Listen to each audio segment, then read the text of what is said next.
Hey friends, and welcome to the Happy Hour with Jamie Ivey podcast. I'm your host, Jamie, and I'm so glad you're here. Each week on this show, I invite a girlfriend to join me, and we chat about the big things in life, the little things in life, and everything in between.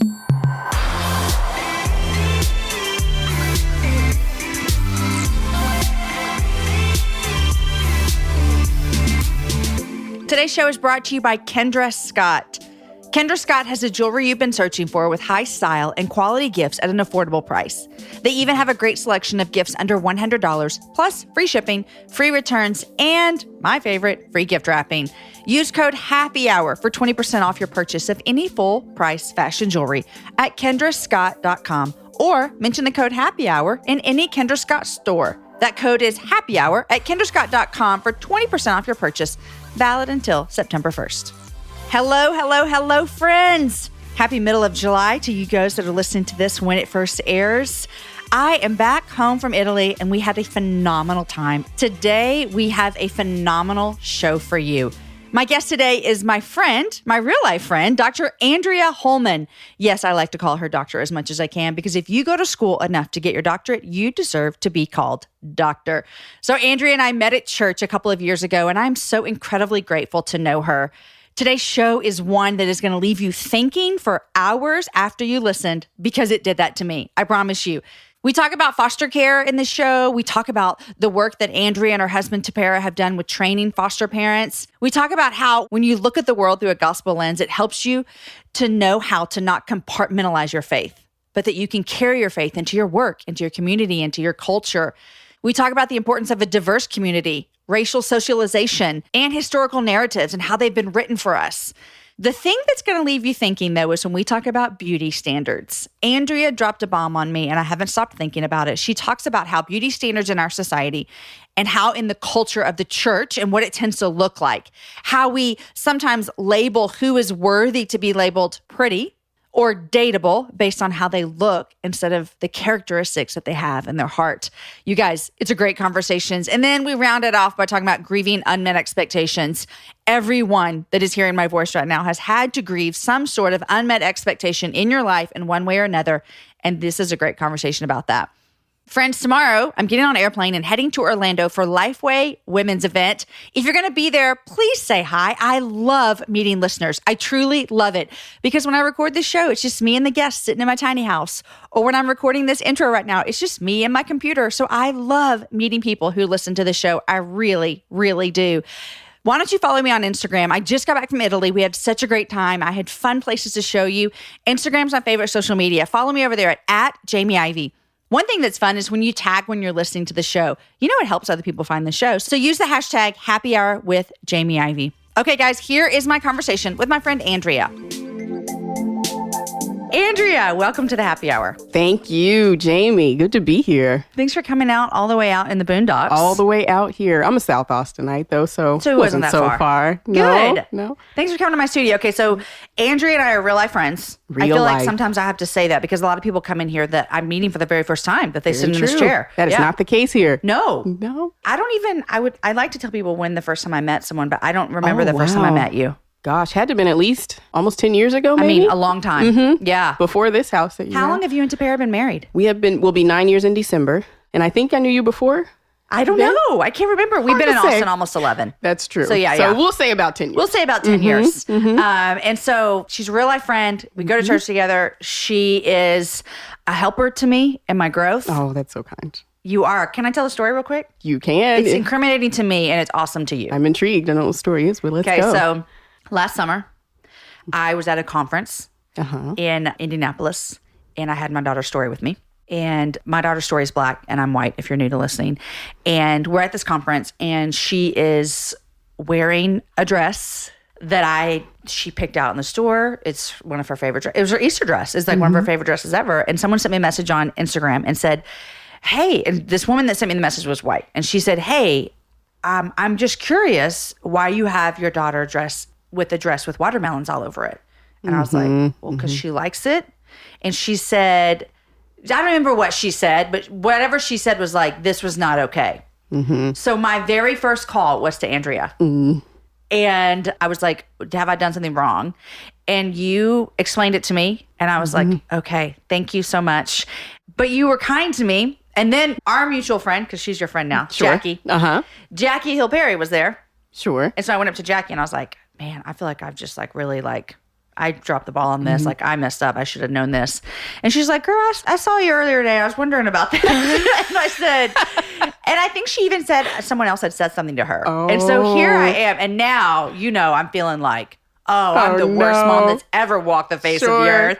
But I say that to say that you have been so kind to me in my journey with raising Black kids. Oh, that is so kind. I did not say you did something wrong, I don't think. Oh, that's nice of you to tell me that. Okay, yeah, you're correcting yourself. Sure, but there might have been a place, kind of a blind spot there. Yes. Just due to differences that you have. Which I've struggled even now because Story is asked to wear the dress and it's reversible, it's cute. It's reversible. And so I tell her she has to wear it on the other side. And I've even struggled with, and she asked why. And Andrea, I was like, don't even ask why, just do what I say. Like, I didn't even know how to explain it to her, so I did it. Sure. Okay. I didn't want to I was like, all the things. But all that to say, you were so kind to me. Oh, well, thank you. That is very good. It's nice to be and humbling to be someone's first responder, you were. As it were. You were my first responder. And I'll admit, I was even like, well, this is dumb. You know? Which, we'll talk about. But stereotypes kind of are sometimes, but they're real. But they're real. And I think that's good to understand too. So all that to say, you're my first responder. So great. But you're also my real friend. Yes. I think everyone should know that too. I'm not just finding... In reality and on the gram. Thank you for coming. You are one of my smartest friends. Because I don't have many friends who are doctors. And you take it. So tell everyone what you do in life and why you are a doctor. I do. The things that I do, all of the things. All the things. Okay, here's my spiel, Jamie Ivy. So I am an associate professor. Actually, I just got a promotion. Hey. Congrats. So I'm associate professor of psychology at a historically Black college here in Austin, Houston-Tillotson University. So I teach full-time, and I also conduct research around interracial relations, trust, mistrust, privilege, identity, those type of things. I also serve as a co-chair of a health and wellness group that's part of a task force from Mayor Steve Adler's Institutional Racism and Systemic Inequities Task Force for the city of Austin. That was a lot of words. It was a lot of words. And I'm also part of board of directors for Humanities Texas that works with teachers and educators and the arts and whatnot. So that's a recent appointment. That's all of my doctoring. That's what I do with that title. So, Dr. Holman, I will refer to you from now on. And community liaison for Houston-Tillotson and Dell Medical School as well. So we work with the Associate Dean of Health Equity at the medical school to work to combat health disparities in East Austin. So the end. Well, okay, that's the end of Dr. Holman. What about Andrea? Andrea has 2 kids he made from scratch. One is 5 and one is almost 2. He'll be 2 next month. Jeremiah and Josiah. And then we've also fostered a couple of kids. How many? 2 kids 3 times. So we fostered a teenage boy and then a little girl for a little over a year. 2 kids 3 times. The teenage boy came and went. Okay, because I was like, the math doesn't add up. But now it adds up. He came. So actually, our fostering journey is interesting because we've never actually had a placement from CPS care. All of our placements have come from other foster parents. Oh, I did not know that. Yeah, needing emergency removal from their placement that they had. Okay. So, are you guys still pursuing foster care? I'll say it like this, Jamie. We still have very much a conviction and calling and purpose for serving the orphan. We're still actively licensed and we still are open to emergency respite care. But we are also examining our boundaries in life.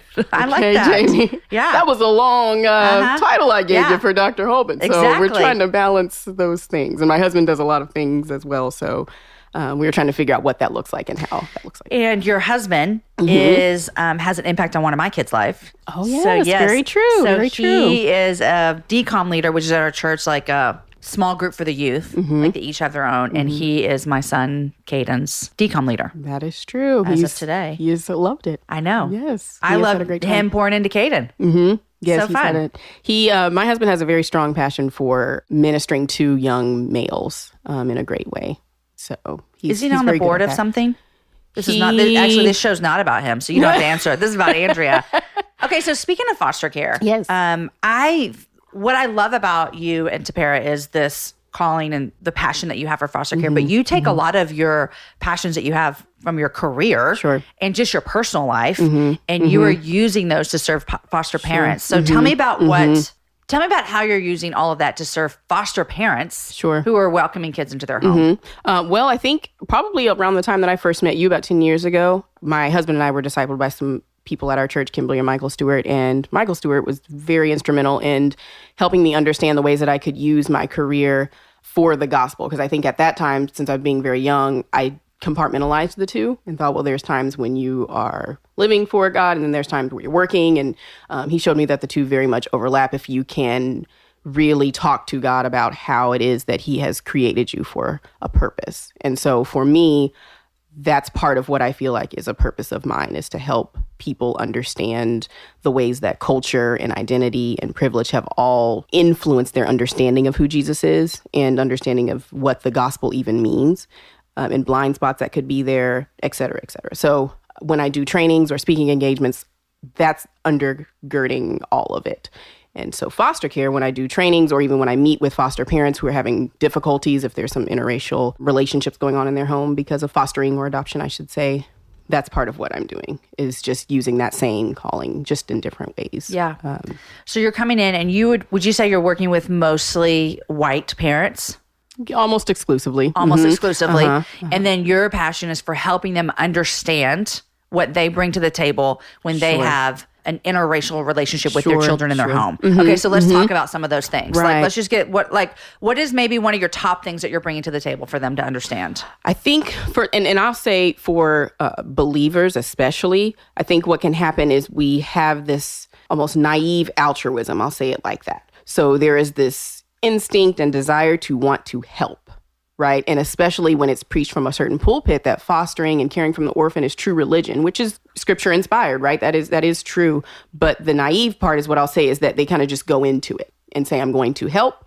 And I have things that they don't. I have more money. I have more stability, and I will help. You're welcome, orphan. You're welcome. There's a video that Aaron and I did from probably 8 years ago. And I literally wish it was not on the internet. Wow. Because I say something that I would never say today. But we learn and we grow. And I just would never say what I said. And it is this whole mentality of, I'll say what I said. You can find the video. I said, they needed parents. We're parents. Why would we not do it? Right. And my encouragement was, hey, if you're a Christian and you have room, why not? Go get it. Go help a kid. Do it. I don't agree with that anymore. Sure. So there is a part of it. I mean, altruism is not wrong. This is something that is a good thing. And in the throes of foster care, when you are in there and people kind of place this almost godlike feeling onto you, you're so amazing, you are great. Part of your reaction is, help me. Yeah. No, it's not me. I need to help do something. So part of what you're saying is not inherently wrong, but there is something about the ignorance as in you don't know what you don't know, right? That can end up kind of inadvertently hurting the people that you're bringing into your home. And you.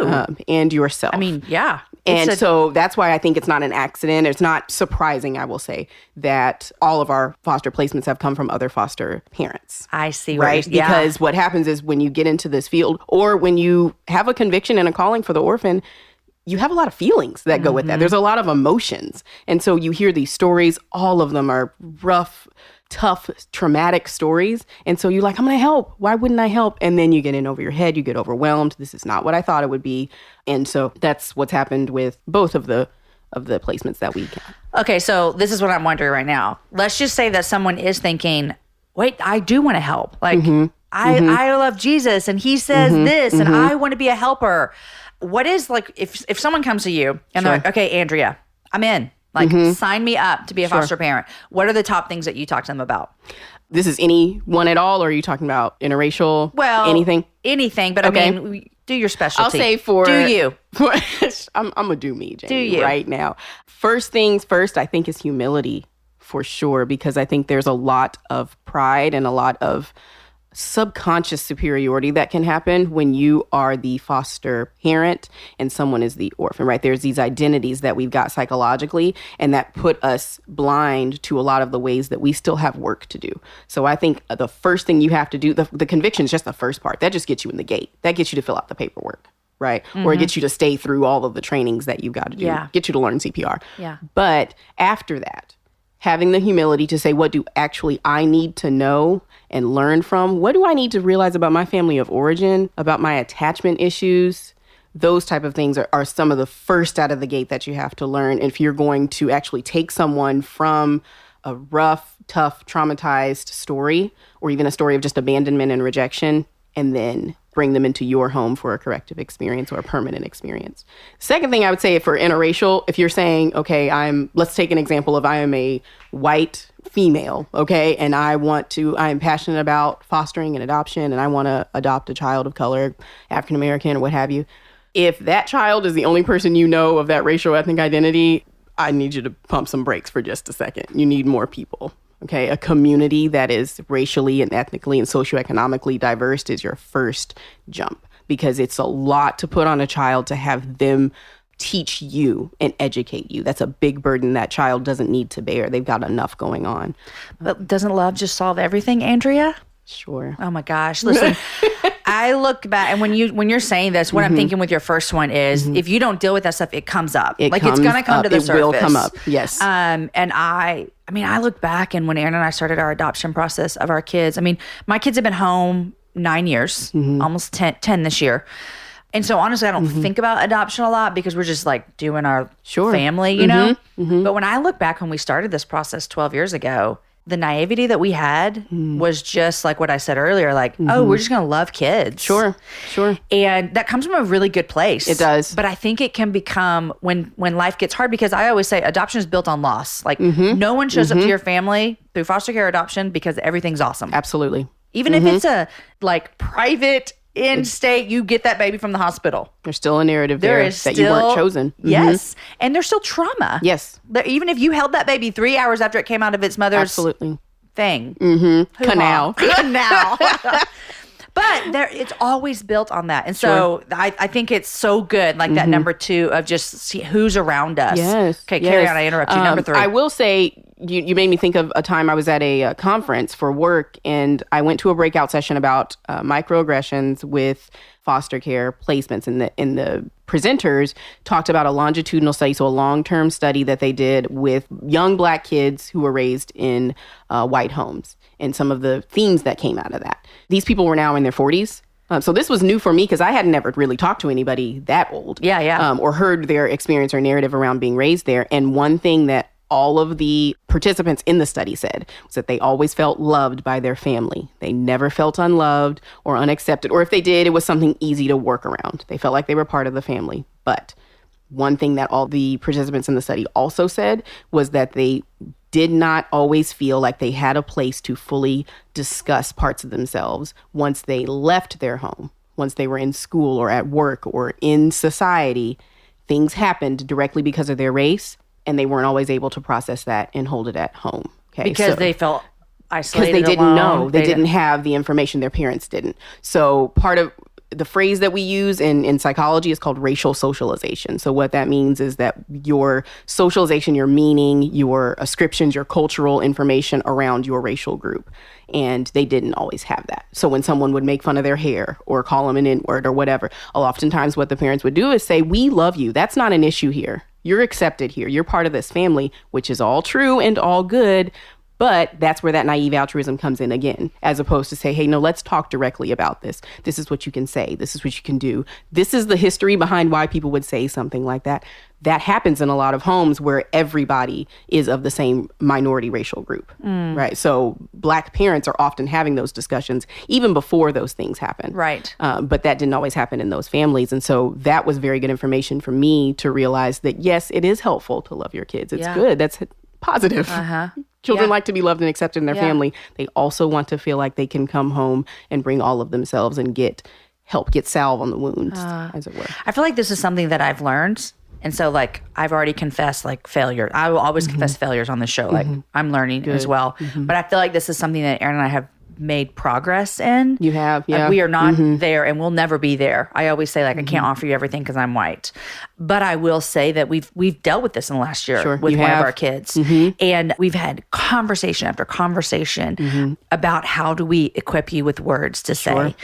One thing that I loved is when, like, I was proud of, I guess Aaron probably made this call, the very first instance that something happened to one of our kids, and it was around him being called the N-word. Aaron talked to him, and then he immediately called one of his friends who's Black and said, can you come talk to my son?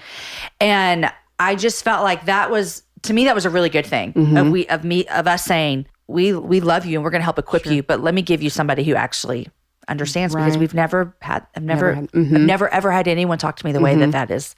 And so I feel like just what you're saying, I'm like, okay, we're making steps, and but keep going. Yes. No. And you know what? I think also you reminded me that oftentimes I think when you are the white parent of a child of color, it can seem a little distorted. Reality can get a little distorted. And there's this pressure and expectation that I have to figure out how to do the perfect thing or say the exact right thing here or get somebody who does.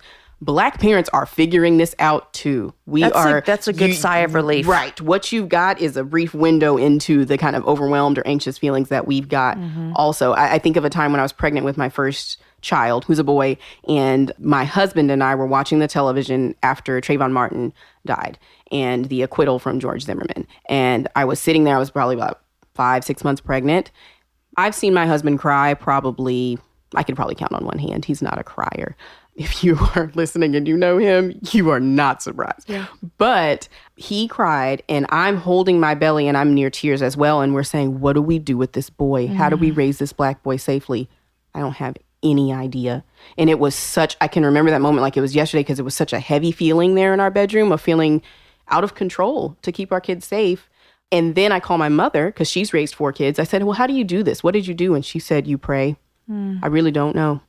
You pray, you try to teach them as much as you can, that racial socialization piece, but there's only so much you can do to protect them and shield them from a very harsh reality. So you're not experiencing anything we're not experiencing too, and trying to figure out as well. I think the problem might come in when a white parent raising a Black child isn't thinking that. Sure. Do you know what I mean? That's where the learning posture and that humility comes and takes place. Yeah. Because you, as that parent, you are riddled with privilege. A lot of scholars would say that racial privilege, that kind of unearned advantage or entitlement, is the highest we've got in the land. And so when you've got that privilege breeds blind spots. It just breeds ignorance. And so, I think the most critical aspect of racial privilege is the fact that you get to write a historical narrative. You get to say what's true. And everybody else's ideas are just that, they're ideas compared to your truth. And so what can happen, the danger in that, is that your child can come home and they can say, hey, this happened to me. And you can say, with your kind of privileged blind spot, you can say, that stuff didn't happen. That was a long time ago. You're a nice kid. They probably meant this, right? And so you can kind of minimize or invalidate experiences that are very real and very true for your child. We have walked this road this year. Yeah. It has been so hard. It's probably been it has hands down been one of the hardest things we've walked with a kid, with dealing with friends who, it's with his peers and that he would say are his friends, asking him straight, can I have a pass with the N-word with you? Sure. And, culturally, these kids they're in 7th grade and they're dumb and they're trying to figure out, they hear this word being used in what, kids are dumb. Like this is, I say this all the time. I would say that straight to my kids' face. I know. Their brains don't work all the way. I mean, come on. They're not finished. They're not finished. But we made dumb choices when we were kids. I'm a believer. Our kids are going to do some dumb things because they're kids and they're learning. And so, but walking that road we've seen where we've had to go to administration, and finally I reached out to the parent and we're trying to figure out how much do we step in? How much do we equip him? I mean, it is just, it's a whole new thing. There's welcome to the window. Welcome to the window. To the brief window. Welcome to the window. Yeah, we're doing that too. Okay, so did you get all your 3 things that you would say? I think you said humility. Community. Surround yourself with community. Therapy, probably. I mean, shoot. So much. Yes, so much. I've given therapy. I was in therapy before I did foster care and needed to go back again because that stuff brings out of you things you would never expect or know. I never thought I had anger issues or patience issues like that. And boy, was I wrong, let me tell you. Yeah, we commonality right here. Yes. Counseling started for me after we brought our kids home from Haiti. Yeah. Just like life. I mean, it was just hard. I've said it 1,000 times. Just trauma, And I've said this on the show before, is that I had kind of a come to Jesus moment about 4 years ago. Hopefully now 5 or 6 years ago, actually. It was before I started the show, where I used to always feel like my life is so hard with raising kids from trauma. This is so hard. And I had an eye-opening experience one day where God was like, do you think it's not hard for them? You think this is not hard? Like they left the only thing they've ever, like, you think this is easy? And it was like, oh, wow. Yes. Wow, this is not about me. And I mean, that was the humbling thing. And that's hard to confess. Absolutely. In front of all these people listening. But it is just like, it's reality that I had a moment. And I'm, thank God that he came to me and like impressed on me. Absolutely. Jamie, you're having a pity party and you don't think anything's hard for anybody else. No. So, yeah. That's so true. And that, I mean, it reminds me a lot of our foster care journey as well, and just realizing how much I'd made that about myself. I think that's part of that new naive altruism is understanding how it affects me and impacts me, because that subconscious superiority thing again, where you're like, you're welcome. I'm helping you. I'm helping you. And part of that ugly truth about our sinful flesh is that you do think you're doing the right thing and that you should be rewarded for that, even if that reward looks like a child that loves you back, or doesn't hit you, or doesn't say, I want to go home, those type of things. So I think this was in the book that you had me review a while back for your book club. No One Ever Asked. Is that the book? Yeah, No One Ever Asked. Where one of the characters said something like, I almost regret or question, did I even do the right thing taking this child into my home? And that's something that really only other foster and adoptive parents can will understand or even tell to each other. Because you do start to feel indignant. Like, all this stuff that I did to either get you here or keep you here, do you know how this is tearing me up and they're acting this way? But here's the thing, is grief manifests in a lot of different ways, and it comes from a lot of different losses. And just because it's not a loss that you've ever experienced or expected, or don't even identify as a loss, doesn't mean that grief reactions aren't still present. Real. Yeah. Oh, it's so good. So I know, I forgot I asked you to review that book. There was a book that we had in our book club last year, No One Ever Asked, by Katie by Katie. Geinhart, by Katie. I like Katie a lot. We did a little Instagram Live with her, which is great. But I was like, okay, Andrea, this is a white woman writing about some issues that revolve around race. Can you review it for me? And thankfully you did.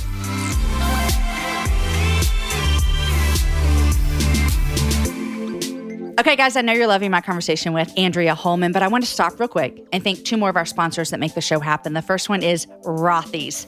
You guys know I have mentioned how much I like my Rothy's. I have a pair of the Scooter red flats, but they have this added design detail across the toe. They're so, so, so cute. But you can't find that design anymore, because one of my favorite things about Rothy's is that they're constantly launching new styles. So every time you go, you're going to find a pair that you love, or maybe 3 pairs that you love. It's no surprise that Rothy's has over 1,000 nearly perfect reviews. They're stylish, they're sustainable, they're comfortable, and here's the best part, you guys, they're washable. Really, the perfect flats for life on the go. Since Rothy's are seamlessly crafted from recycled water bottles, yes, you heard me right, they're ultra comfortable as soon as you slip them on.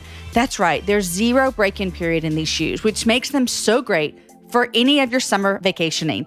Another thing I love about Rothy's is that they are manufactured in a zero-waste factory, and they ship directly in the shoebox. So there's no unnecessary packaging when you get your Rothy's in the mail. Rothy's always comes with free shipping and free returns exchanges. No risks, no worries, no reason not to try. Check out all of the amazing styles available right now at rothys.com/Ivy. That's Ivey, my last name. Go to Rothys, ROTHYS.com/Ivy to get your new favorite flats. They're comfortable, they're stylish, and they're sustainable. These are the shoes you've been waiting for. Head to rothys.com/Ivy today. I want to thank another sponsor for today's show, and that is Third Love.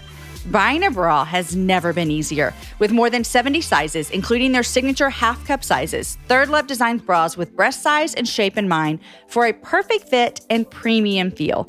Then, thanks to Third Love's 100% fit guarantee, you can wear it, you can wash it, and you can put your bra to the test for 60 days. And if you don't love it, you can return it, and Third Love will wash it and donate it to a woman in need. I love that about Third Love. I have been wearing Third Love bras for a handful of years, and I continue to be surprised by how comfortable the fit is. The straps don't slip. There's no itchy tag label. It's made of lightweight, super thin memory foam cups that are super comfortable. You guys, it is the perfect bra. Everywhere I go, there's no doubt someone's going to come up to me and say, hey, I have a question. And then they whisper, do you really love Third Love? And the answer is yes, I really do. Third Love knows there's a perfect bra for everyone. So right now they're offering my listeners, that's you guys, 15% off your first order. Go to thirdlove.com/Jamie, Jamie, now to find your perfect fitting bra and get 15% off your first purchase. That's thirdlove.com/Jamie for 15% off today. Okay, here is the rest of my conversation with my friend, Andrea. Okay, so let's move on. Foster care. Now, I have heard you talk about how we have these cultural standards of beauty and ability, and how does that impact relationships and community within the church? Yes. So Let's this go can of there. worms we can open. Y'all got time? Just pull up, take a seat. Okay, Dr. so Holman has the microphone. listen, this might be Andrea coming out here because I've got some recent convictions here about this. So in the last few months, I think I've just gotten a real fire. And I really do think a lot of it is righteous anger and conviction from the Lord about this. And it spurred, the catalyst for it was a conversation with some people from our church talking about a guy, single guy, and they were talking about, preferences or whatever. He was looking for a potential mate in the church. And actually my husband threw out a potential person, and the other people around us said, oh, no, he would never. It's only thin, blonde, blonde-haired, blue-eyed, white females. That's his type. That's the only people that we could even put as potential mates. He wants a Swiss girl. Switzerland. Apparently, he needs to move. He needs to move. And everybody's kind of agreeing around me. And I feel, I don't know if you ever felt this out of the matrix feeling, like, am I the only one not okay here? And I said, well, is that the basis for him finding a quote unquote godly relationship, a Christ-centered relationship? And what I realized at that moment is that very oftentimes in the church, evangelical white spaces, we conflate beauty and godliness somehow.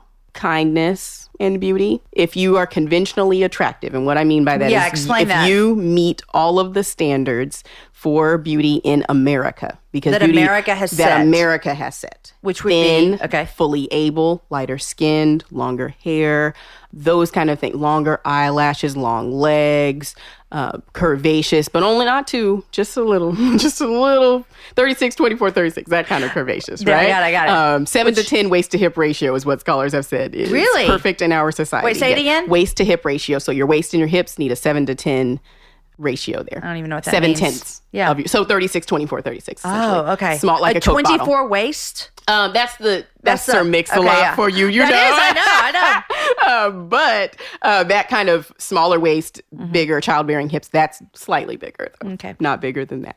Which you can pay for some of those things. Like I pay for my eyelashes. And we do. We have billions of dollars, bought into this idea. But that notwithstanding, what's happened, I feel, in the church for a very long time is that we have now equated meeting those standards with somehow being inherently godly or kind or a potential spouse. Those are the people that can actually treat you well. And besides the fact that that is erroneous, right? That's not true. What's also there is some racial bias in that because there are only certain people that get to be labeled as attractive.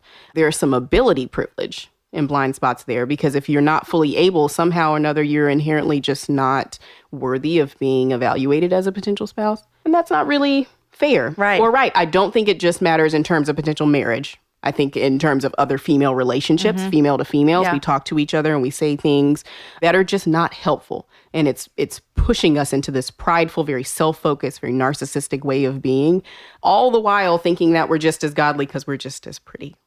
I mean, I'm going to be completely honest here. I'm sitting here going, A, do I do this? I do it. B, have I heard, like literally, you're speaking something to me right now as if we were having drinks at a happy hour. There you go. And I would be like, I don't really know. I don't understand this, Andrea. Like I'm asking questions from my own not understanding right now. So, but besides the example that you gave earlier, with the guy looking for his which he's not the Swiss only guy. wife. People do that all the time. Yeah. But can you give me another example in a, like, I know that was with groups from church, but if you're talking about how does our church do this, and I say like the big church, evangelical, not our particular, which there as well, but I mean on a big scheme of things.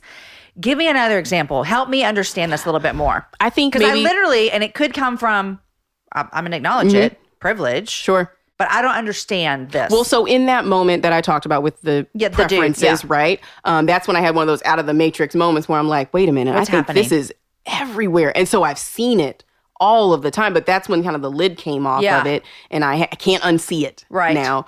Now, I've always been, a little bit more aware of just beauty privilege issues just because of my training, and then femininity's kind of lost on me. So I see those things a little bit more. But one thing I think could help explain it is not necessarily the elevation of certain quote unquote beautiful people, but the invisibility of the quote unquote non-beautiful people. Okay. So who gets a little bit more profiled? Who are the people that folks are asking in your spaces? You're not married yet? Oh, she'd make a great wife. Right. You're saying if someone's not fitting this American standard that we've set, then they kind of fall by the wayside. No one is even concerned if they're not married. No one's concerned. Nope. There's a gentleman that goes to our church who is not fully able.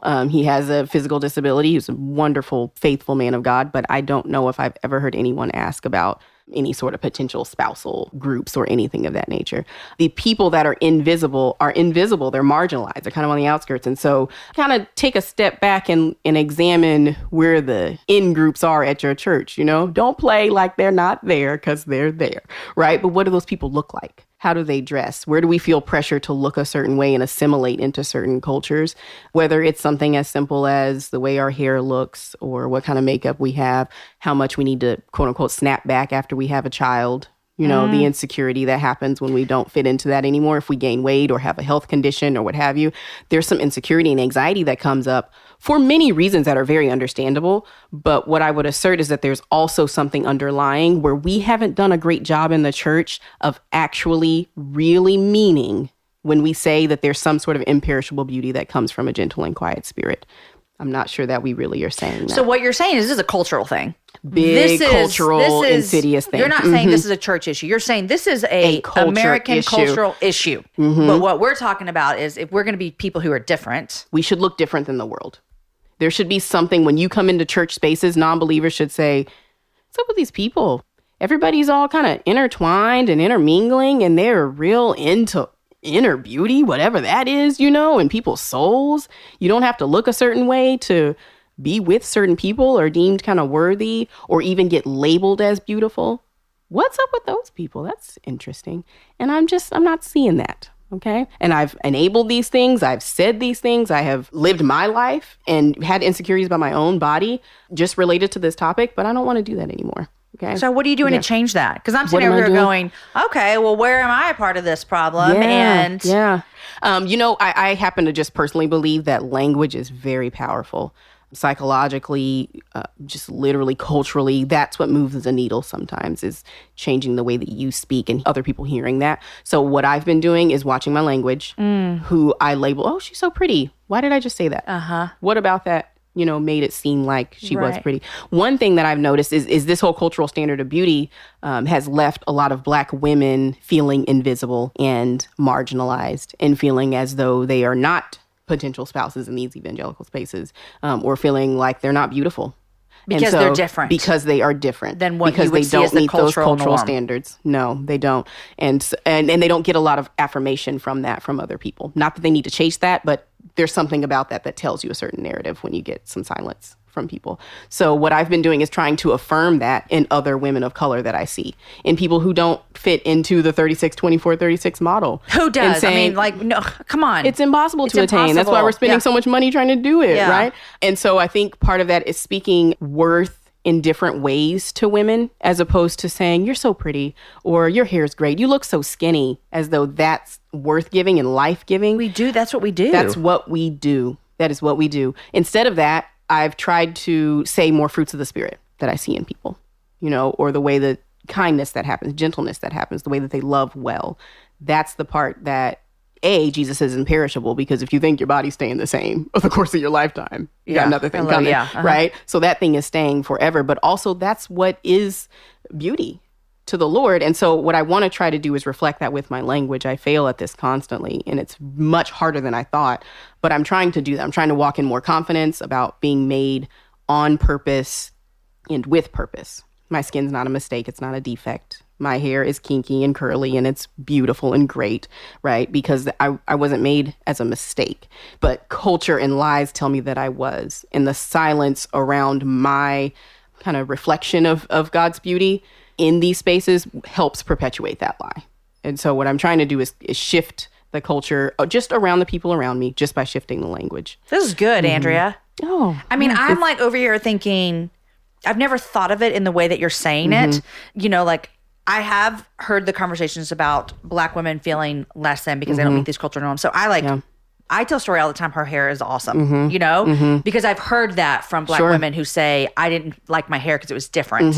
And so, like, I tell her that all the time. Your hair is beautiful. Right. But besides, like, the racial thing, just about, like, people in general with this cultural norm, which we all know and agree in. But when you brought it down to, like, the church, and I can look at you and say, like, Andrea, have you lost 5 pounds since I last? You look awesome. Right. And I get a little thrill inside, and I can sleep at night. Because or it's just that I think that's awesome. But there's something instead of like, Andrea, gosh, you are so gentle with Jeremiah. Like, I love that about you. Or you know what? If I did lose weight, to say, good job taking care of your body and be a good steward of the body God gave you. Good going. That instead is good. of you look better now than you did now then. You look better than you used to. This is good stuff. That's what I'm saying. It's just changing that slight language. Shift of language. Yeah. Because then that's going to, because that mouth is the overflow of the heart. So if there is something that I have the impulse to say, trying to take a step back and reflect and say, why do I even want to say that? Why did I just say that? What makes me feel like I want to hide or feel insecure in these ways? And trying to combat that lie, especially around other Black women. You're rocking my world today. Well, you are welcome for a rocked world, you Jamie are rocking Ivy. my world. Like, what am I going to say to people when I see them today? I'm going to come up with new compliments. Yeah, that's what I've been doing. That is what I've been doing. And it's been so eye-opening.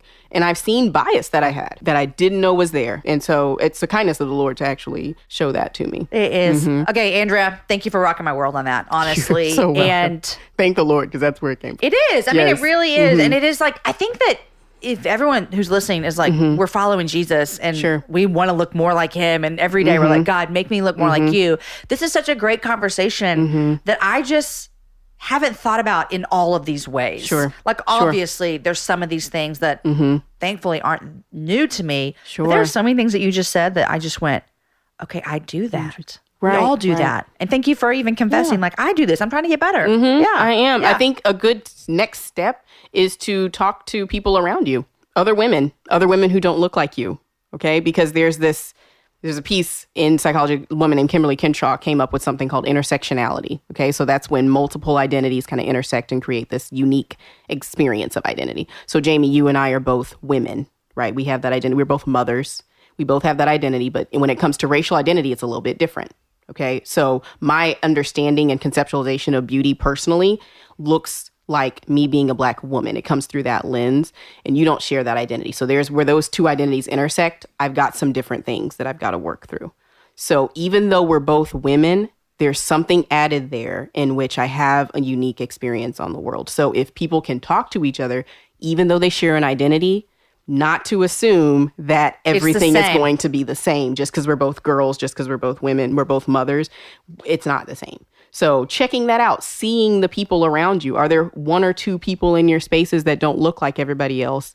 Watch them, listen, see who's talking to them, see who's responding to them, see who's complimenting them, and just kind of have a learning posture to see what happens, especially if you meet that conventional standard of beauty and that's great for you.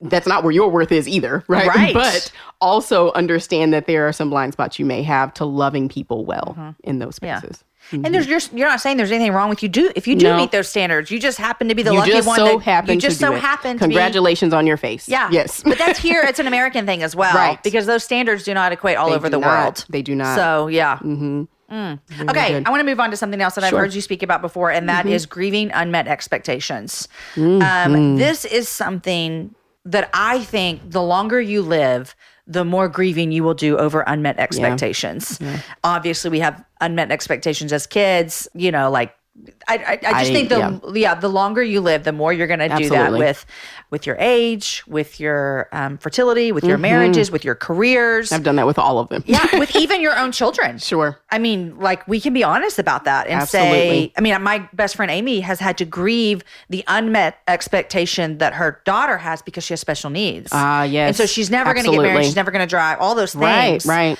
And I think it's a good thing when we can say out loud, I'm actually grieving this. Yes. Okay, so tell me, what does this look like for you? How old are you? I am 32. In your 32 years, what are some things that you've had to kind of walk through? This is not how I thought life was going to be. Right. First, I think I'll back up to that phrase that you just said. I'm actually grieving this, because the definition of grief, I think, is sometimes misinterpreted. We think of death.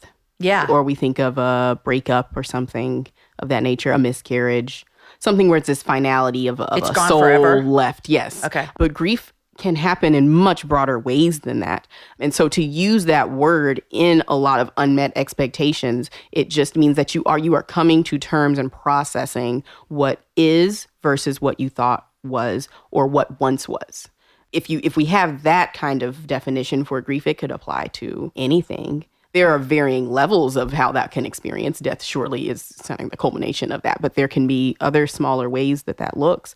I think one of the first times that I had to deal with this was when I found out that I had a diagnosis of severe stage 4 endometriosis as a graduate student. And I was dating a guy, ended up marrying the guy, it's fine. But at the time I was dating the guy, and it was a very serious thing. The doctor said I had to go to a specialist, and he said, if you'd waited a few more years to see me, I would have had to do a complete hysterectomy because it's so bad. It's so bad. Yeah. I didn't have to do that. I had a couple of surgeries, different things of that nature. But at that time, when I had to come face to face with this expectation that I would be a woman who married a man and bore children biologically in that order, and now I was staring down this dark hole of none of that could happen, right? God showed me how much of my worth and identity was in that, because I remember telling at the time my boyfriend, I said, I don't think you should marry me. I feel defective. There's something wrong with me. There's something wrong with, I'm not good enough, right? Because you should be with somebody who can give you all of the kids, do all of the things that you're supposed to do. Now, however many years that is, 10, 11 years later, 12 years later, I can say that my worth is not dependent on how my reproductive organs work. Right. But then I had to grieve that. I had to come to terms with the fact that this may not be a possibility for me. God was gracious and kind, and I told you I've got 2 kids I made from scratch, right? But even though the expectation ended up being met, my worth is still no more in those kids than it was before when you thought time. Right. Mm-hmm. Yeah. So that's one thing that I did have to grieve, was just the thought that I would have this very linear, efficient process of childbearing and even marriage in that way. I have a question for you about this. We, at our house, do not speak language that says everyone's going to college. Okay? For this exact reason. Sure. Because maybe not everyone in our house is college, and that's okay. College material, college ready, whatever you want to say, higher education. I'm wondering if there's this, we talked about language earlier, if there is this kind of expectations that is put on us as children, that you will grow up and you will go to college and you will meet a man around 22, you're married by 25, and then you have babies, and then you live your life happily ever after. Ever after. We do it. We do it all of the time in a lot of our language. We don't, in our house, my kids are 5 and 2, so we don't really talk about. We talk differently about marriage as well. We talk very differently about marriage, and so the people that come into our house, we kind of have this open door policy about people coming in, especially single people, dating people, and when someone starts to date or be in a relationship, my husband and I are very careful about our reactions to them, and not to say, "Oh my gosh, this is so exciting! What do you think is going to happen?" And they get engaged. To be completely over the moon, it's wonderful to be excited for people and for them to enter into a covenant. But when you have that sort of reaction, there's a subtext there that says, now you're worthwhile. Yep. Ding, ding, ding, you hit the lottery kind of thing. Yeah. And so we are careful with our language and with our reactions to not put that kind of worth on them. Because what does that say about people who don't get married? Exactly. What does that say about people who don't go to college? Yeah, or can't have children because their body does not work the way that other people's does. Right. Yeah. God, there are so many things that if you think through that lens of how does our language put worth on people? Yes. It's just, I mean, we could come up with go things all day long. All of the time. But I think it's a worthwhile reflection because people will feel so much more seen and loved and held when that happens. Yeah. I think of another area of kind of disillusionment was once I got married, that I knew this person inside and out and all that they had to offer me. False. No. And that they wouldn't hurt me or wound me in the ways that I feared the most. Right. And so I came in with these expectations. Some of them were conscious, I could have said out loud, but many of them were unconscious because I just assumed. I assumed once you get married, these things will happen. And if you marry a quote unquote godly man, there are certain things you'll never have to experience. Yeah. And that's not true. Okay. So getting to experience, and again, now I say as a kindness of the Lord, but experiencing spousal failure or wounds, on either side of us, but having these moments, and I know you may have had them, Jamie, but I'm sure many other women too, have you had this, again, out of the matrix moment of who did I marry? What just happened? What did I do to my life? Right? This is not what I thought this marriage was going to be. Maybe it's even, I want to get out of here. Okay. This is not okay. I'm going to get hurt. Right. And so having these expectations, part of that, I think, yes, bears the need for community and counseling and all of these other things, biblical truth. But another part of it that I think is so necessary is grieving the unmet expectations, because we can get stuck there emotionally. And you can start saying phrases to yourself or to your spouse or to your community of, it wasn't supposed to be like this. Right? No, it's supposed to be, if my spouse really loved me, this is how he would treat me. Right? And all of that's just projection. It's just what you thought was going to happen. Yeah. And we cannot control those things. Yeah. And so I think part of that potential for getting stuck can come from not fully just grieving what happened, lamenting what happened, as it says in scripture, to just lay it all and surrender it to people, to the Lord. Because it's tough. Yeah, it's really tough when those things happen. Yeah. I remember my friend Amanda said she thought once she got married, she would never get hurt again. And she said she's been hurt the most, not because her husband's awful, but because there's this new, very deep covenant relationship. The hurt is bigger. It is bigger. And so she said that was one of her eye-opening when she first got married that her and her husband had to walk through, was like, oh, this hurts even more. This is harder than I thought. Harder than I thought. Yeah. Lisa Turker's, her new book that came out this year, It's Not Supposed to Be This Way. I mean, it is about walking through that. Like, this is not how I thought this was going to be. And she was hurt in her marriage through infidelity. And so, but just walking through that. And the coolest thing I think about her book, and she was on the show this year, is she said she wrote it from a place in the middle when she didn't know how it was going to turn out. Oh, wow. And I just thought that is so useful for women, because she's not, now, praise God, her marriage is, there's been repentance and restoration, all the things. That's wonderful. But there was this piece in the middle of not knowing where it's going to go, and hers just going, God, this is not what we were supposed to, this is not what we signed up for. This is not it. And I think that goes another way, which is helping women understand that a man doesn't complete you. Yes. And that your life doesn't all of a sudden become better once you get married. No. And I think even for me, when I would hear those things at a younger age, I thought, well, sure, but it's not going to get worse. Right. That's, I mean, it'll at least be this good, right? Because you have this kind of whirlwind romance, or you show each other your best selves while you're dating. Oh, yeah, of when course. You're engaged, everybody's so thrilled for you, right? Yeah. And people are also telling you, oh, your life won't get better, marriage doesn't complete you. And you're like, that's cool. But also, I'm kind of living my best life right now. So what's really the problem if my life doesn't get better? We can go ahead and kind of level out here and I'm cool. Right. I didn't know, no, this is going to be one of the hardest things you will do is take two broken people and try to merge them in a way that looks like God's relationship to us. I'm sorry, what? Yeah, excuse me. Yeah. And it's interesting. Aaron and I have been married almost 18 years. And everyone says like, oh, the first couple of years can be so difficult. Sure. We did not hit a difficult patch until probably 10 years into our marriage. We were about 6 or 7. Yeah. It's that like, and ours was situational. Our life got crazy for a couple of years. And it affected everything. And that is when you have to remind yourself that, I mean, hard doesn't equal bad. Yes. And with the covenant marriage that you've gone into. I also think as parenting, I think this is hard to talk about as well, because it makes us think we're saying there's something wrong with our kids. Yes. But I have heard, Aaron has told me so many times, what our kids do, we're not identified by that. Sure. And that is good for women to understand, So because good. I want to walk alongside my kids, because I love them and because I want them to look more like Jesus. And I don't want to do things because I worry about my identity. Absolutely. And Absolutely. this is hard. It's so difficult. It was so, I've talked to one of my friends, Chelsea, about this recently, where we were saying we have this kind of barometer on our heart. This litmus test of our worth as mothers. I'm not sure if fathers do this to this extent, but I think there's something about motherhood and womanhood that's so coagulated. And so we were saying, you know, when your kids behave well, you feel like a boss, I'm right? rocking this. I am getting it. And Mom then when of the they year. don't, ooh, boy. There's something wrong with me. There's something crushed. It's in our language to go back to that again. What do we say all the time? I'm a good mom. Oh, yeah. I'm the worst mom ever, right? I think both of those in any given day. Right. At any time. Yes. Which should be indication that something has gone terribly wrong. Right. Right? But that ascription that we describe to that identity says something about our worth. It says, I'm a good mom or a bad mom. So now, however they behave is some sort of expectation of myself. I can think of one example when my oldest son was probably 1.5, and he was in daycare and he bit someone. You're talking about subconscious unmet expectations. I'm like, What's wrong with... Something I have a soapbox about, something I get real up in arms about is children not being kind to other children. So either biting, bullying, whatever. I'm like, that not my child. Okay? And now look.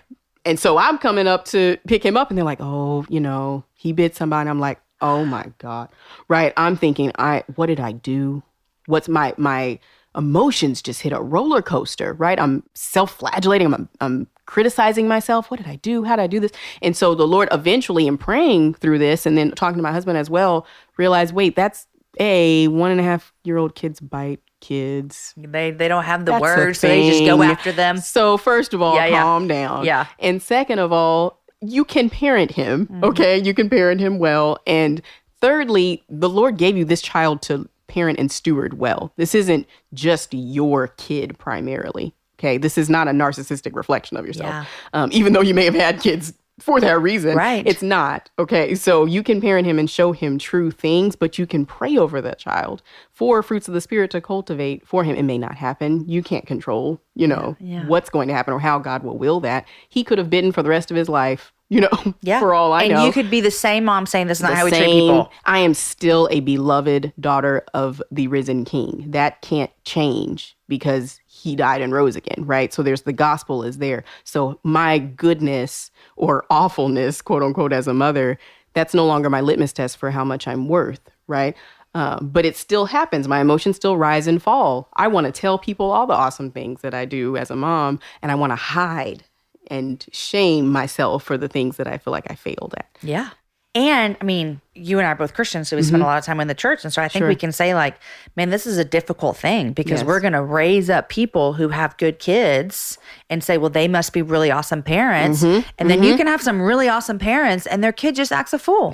Yes. Yeah. You know what I mean? And so the worth is, someone's listening right now and they're just going, thank you, Jesus, that my worth is not dependent. Right. On my kids' actions. Because listen, they might be saying the same things that we said when it comes to marriage disillusionment, where you saying it was not supposed to be like this. Now, why are my kids like this? I want out. Like parenthood is not what I thought this was going to be. And those same part of that, I think, is just an indication of, there's things that you need to lament and surrender to the Lord. Just sit and be with that, Also, women need to start being real with themselves, Jamie, and each other. They need to tell the truth. Women out here perpetrating, they fronting. I see y'all, okay? Because you talk to me in private, but I see y'all out here fronting it in public, okay? So people are trying to make themselves appear as though they are the good mom that they want people to believe that they are. They want to believe they are, okay? But then things happen, failures occur, and there's this tension that we can't reconcile. We have a hard time reconciling. And then we'll keep stuff secret. We'll keep stuff deceived and shamed because we can't now. Everybody's got this expectation. What are they going to think? Right? And that's real talk. I've done that before, but that's not of God. You need your people that you can talk that to. Yeah. And we're not saying you need to write a blog and tell all your people's Don't tell everybody. Have boundaries. But you need to tell your people. You need to tell your people. Yes. I was thinking just now when you said about parenting and marriage, that disillusion that we have. Here's what I think too, and you can correct me, but I just thought about this. Coming into a marriage and we have these expectations that are unmet, it's easy to put, that's his fault. It is. He is not who I wanted. He is not who I thought he was. He. I feel like in parenting, we go, there's something wrong with me. Yeah. And so I don't even know what that means, but it's both of their unmet expectations, but we kind of deal with it differently. And so then sometimes in marriage, it doesn't affect our worth because we think it ain't our problem. Yeah. It's his problem. Absolutely. But as a mama, it is me. It has to be me. I am bad. There's something wrong with me. God must not love me as much. Right. When you say that right now in a room full of just adult women, that sounds ludicrous. That sounds crazy. But in the midst of children, in vivo, in those real experiences, that is what happens. We really do escalate that and make it akin to our worth. I've done couples therapy, and usually when I had a supervisor say this once, he said usually when people sit down in couples therapy, you have two people sit down and you say, okay, what's the problem? And both people point at each other, right? They say, fix them. And you fix the problem. Yeah. Oftentimes, though, in family systems therapy, you still have that kind of identified patient there, right? That's like, really, this person, if you get their behaviors under control, it's cool. But yes, I think there is something that happens with parenthood, this responsibility. Yeah. Okay. And there's a difference between responsibility and accountability and then just limits of control. You got a locus of control there where there's only so much you can do. Yeah. Yeah. I think it's a great conversation and we could talk for hours, but I think that the people that are listening, what we would want you to understand is like, we want to be good parents. I mean, we want to follow what God wants us to do. We want to steer our kids in the way of the gospel. We want to teach them the fruits of the Spirit. We want to do all of those things, but we also want to like let God do his job on our kids. And then where we can sit back and say, man, I am doing the best that I can because of God's Spirit within me, right? Allowing me to do this. Sure. And the result is it's kind of like we hold our kids open-handed. Sure. And we're not carrying that weight. Absolutely. You know, I think about this with salvation. We'll do this and then we got to go. Good Lord. We could talk for hours. But I remember like a handful of years ago, when I thought about my kids and their salvation, I grew up Southern Baptist, which it was like, nothing wrong with Southern Baptist at all. But when I grew up, it was like, have you prayed the prayer? Sure. And if you haven't, let's pray real quick so that you know that you're going to heaven. Well, as I'm a parent now, my kids get of age and I think, it's my job to save them. Right. I must absolutely. I must tell them the truth. I must make sure they pray, and then I can kind of sit back and think my job is done. And I have just had to learn that like God is the one that saves our kids. Right. I cannot save my kids, and I cannot send them. I can't damn them either. No. Which that was good for me as well, because in my crazy mama stuff, if I'm not acting the way I should be, I can't mess up my kids. So I just think there's that like sigh of relief where we go, man, God, you've entrusted me with these kids because you think we're best for each other. Right, right. I'm gonna live by the Spirit. I'm gonna do what you want me to do, and I'm gonna hold them open-handed. Absolutely, absolutely. I think there is also, there's many groups of women and men who parent and who have made mistakes and who have done things where they say, okay, that is 100% on me. But shame and guilt is still not of God. Nope. So when you've got these beloved creatures that are thinking that the way out of that is continued self-degradation and continued kind of beating themselves up over and over again. I cannot believe I did that. And that's your way is like penance. You're diminishing the cross in that sense. Exactly. Right? You're saying that wasn't enough. Okay? To actually absolve you of what you've done. So I think part of that is understanding sanctification and salvation for yourself and living open-handed with your own journey. Oftentimes people do the best they can for who they are at the time. Yeah. Okay. God died for our mess ups, And I think that's good for kids to see and have modeled for them. It's how they can treat other people well as also, in life. Yeah. If we're going to keep it real, I'm going to apologize to 2 out of my 4 kids when they get off the bus today. So there we go. There you go. I'm going to have to apologize to 2 out of 2 of them probably. Give me a few hours. I'm going to apologize to somebody. Andrea, man, I'm telling you, when I say that you are just like a gift to me and even to our body at our church, like I'm so serious. That is so kind of you to say. Just that like I'm sitting over here having light bulbs go off in my head. And I feel like that every time I have a conversation with you. I mean, there was a season or two I would see you at church and I'd just be like, girl, I don't even know what's happening. I don't even know what's going on with the world. Like it was just like, so thank you. You are so welcome. And thank you for your investment.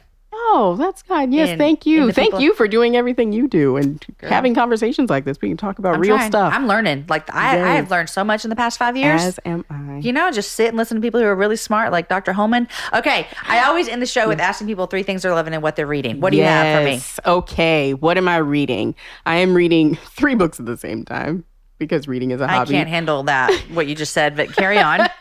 I read, it's different points of the day, time, what mood I'm in. No, I've heard people do that. Yeah. Yes. So in the time that I have prayer time and whatnot, I'm reading a book called Humility by Andrew Murray. Very short book, but very good book. And showing me that even though I'm not arrogant, I'm very prideful. Okay. Those are two different things. Jamar Tisby's book, Color of Compromise, is just I have great. that here somewhere. I need to I have get it, it but out. it is, Jamar got to read that book slowly, but that book is a lot happening. Okay. So it's fabulous, but I'm breaking that one up bit by bit. And then a book called Thick and Other Essays. I think her name is Terry Cotton. I made that messed up. But it's about Black women, body image, and cultural norms and influences, a series of short essays. Okay. And so those are great books that I'm reading right now. What are you loving these days? What am I loving? I'm loving the fact that when I leave here, I'm going to go pack for a family vacation. That's a thing I'm loving, is plane tickets. We're going to Utah. In the mountains. I've never been. Most Are people. y'all getting on an airplane? We are, with the very small children. So you know what? If y'all end up on a flight to Utah tomorrow, just show us grace. We okay. All right, we're going to make it. Hey, do it now. Our family of 6 has never been on an airplane together because it is not cheap. 6 plane tickets? Yes. That's a lot. So do it now while you just got 2. So the youngest turns 2 in June. So we over here, free ticket. Okay, we paying for 3 tickets Lap today. baby, yeah. Yes. Okay, good. Utah. So that, and then I am loving right now. I just got a protective hairstyle. Got some twists for the summer, which they look great. So thank you. So I'm loving that because I don't have to do my hair. I love it for the summer, and it's great. I love it, so, and it looks good too. Thank you. Is that 2 things? That's 2 things. You got one more thing. I am loving. I'm gonna think of the song that I was listening to on the way here. So are you familiar with Tasha Cobbs? No. Break Every Chain. Yes. Okay, her song Gracefully Broken. I am loving right now. I play it probably every day. Gracefully Broken. Yes, that's what I'm loving that song right now. So it's very good. Sing Break Every Chain so I make sure I'm on the same room. Am I going to sing it for you? Because they might pause the podcast right now. Break Every Chain. Yeah, there you go. I got it. Yes, I love it. Love it. Andrea, thank you so much. Thank you. It's been great having you on the happy hour. So thank you. Thank you. Friends, did you love it? Did she rock your world with the conversation that I told you she was going to rock your world with about beauty and the expectations that we put on people? I appreciate Andrea's honesty and kindness to talk about the elements surrounding interracial relationships and parenting, the humility that she talked about that is required in fostering, and what it looks like to grieve unmet expectations. These are conversations that I love having because they are so relevant to all of our lives. There's something in there for all of us. My world has been rocked many times after talking with Andrea, and in this conversation, I became so aware of how I want to be mindful of what value I place on beauty and how important the language I use to speak worth into the lives of women truly is. I hope that you will also begin to think about this. How incredible it would be if the standard of beauty was found not in size and color or in shape of a woman's physical body, but in the manner in which she lives her life, which is the overflow of her heart. I could cry thinking about that. That is beautiful. Today's show was edited by Chris with Podshaper, and the music was developed for the show by Matt Graham. Show notes are written by Aki Slockers. The whole thing is organized by Lindsay Sweeney. Next week, my guest is Lauren Eberspacher. Lauren is a blogger over at From Blacktop to Dirt Road. You're going to understand the name when we have the conversation. She writes about all things about faith, farming, old-fashioned homemaking. Those are things that Lauren writes about. She grew up in the suburbs of Kansas City, but then she fell in love with a farm boy from Nebraska. And that city girl turned to her farmer's wife. That's why her name at her blog is From Blacktop to Dirt Road. We talk about living intentionally for Jesus, and Lauren shares about her desire to give encouragement to the everyday mama and wife. I want to tell you right now, and I'm going to remind you again next week, that Lauren and I talk about married people stuff. And when I say married people stuff, I mean, the S word. We talk about that part of our conversation. It's not a bad conversation. It is a conversation what 2 women might have about married people things. But you might want to save the episode for when you can listen with your earbuds in, or you're alone in the car, or you're out on a walk and there's not literal ears listening, unless you want me to be the one to have the sex talk with them. And I don't think that you do. You're going to love our conversation next week. You loved the conversation with Andrea today. You guys, thanks for listening. Enjoy your week. Share the show with a girlfriend. Have a happy hour with a friend. And I will see you guys back here next week with Lauren.